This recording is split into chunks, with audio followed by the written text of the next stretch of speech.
Hey everyone, thanks for sticking around this late. I know it is pretty late, especially for those on the East Coast, so hopefully you enjoy my presentation.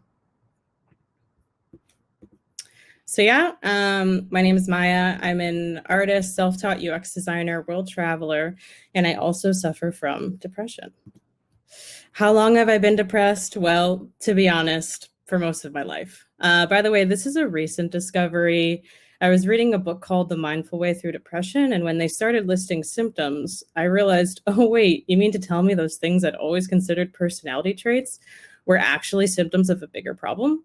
Interesting.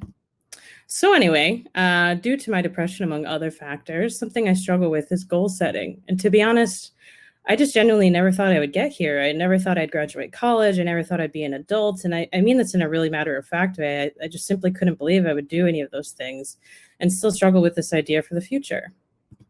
Now, for some, that might seem really dark. For others, that might totally resonate. But why am I telling you this? Well, everyone has something holding them back from going after something they want in life. And I say, you might as well try.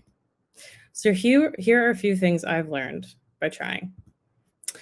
First, create for yourself. We all suffer from some form of imposter syndrome. You may think, what's the point of creating something if I can't draw well or everything I make doesn't turn out the way I want it to? Well, the point is to do it for you and you alone. When I was a kid, I made things to explain the world around me.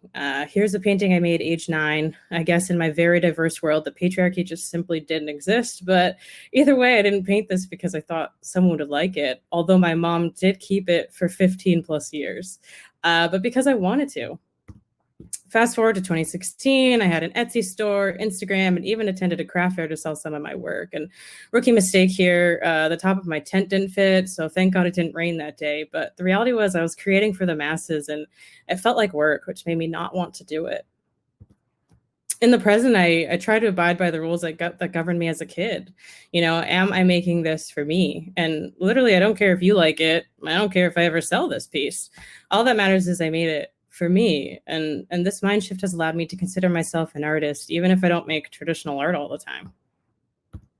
So my second lesson is you decide your own future. Anyone have parents that told them not to waste their potential or that you would need to make enough money to take care of everyone later on? That coupled with my depression meant I felt like I really didn't have much control over my own future. I thought my only option was to go to engineering school. And so I did it. Look at me. Here I am at graduation, engineering degree, check. Job before graduation, check. Career that paid well, check. Look at me go, killing it.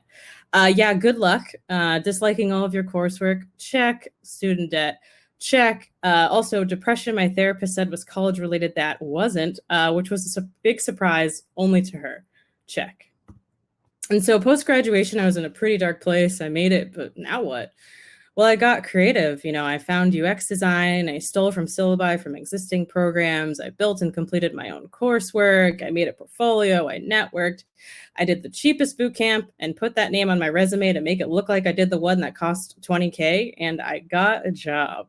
So quick shout out to my old manager, Tony, who is in attendance. Thank you so much for giving me a chance. So my lesson number 3 is to chase your pipe dream. In college, I studied abroad in Costa Rica and I loved it. By some crazy twist in the universe, my new UX job had an office there. And on day 1, I began plotting my escape. The entire time thinking I wouldn't actually move, but I figured I should try.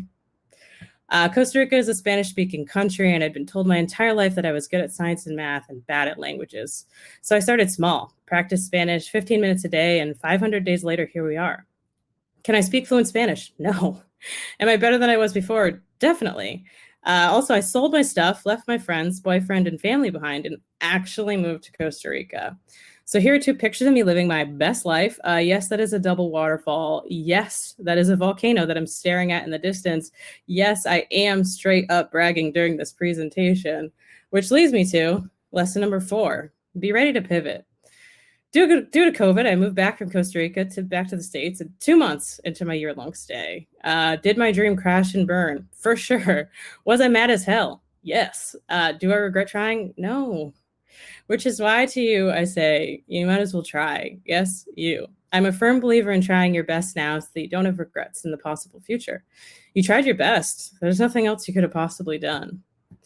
And so I leave you with this quote by my namesake, Maya Angelou. There is no greater agony than bearing an untold story inside of you.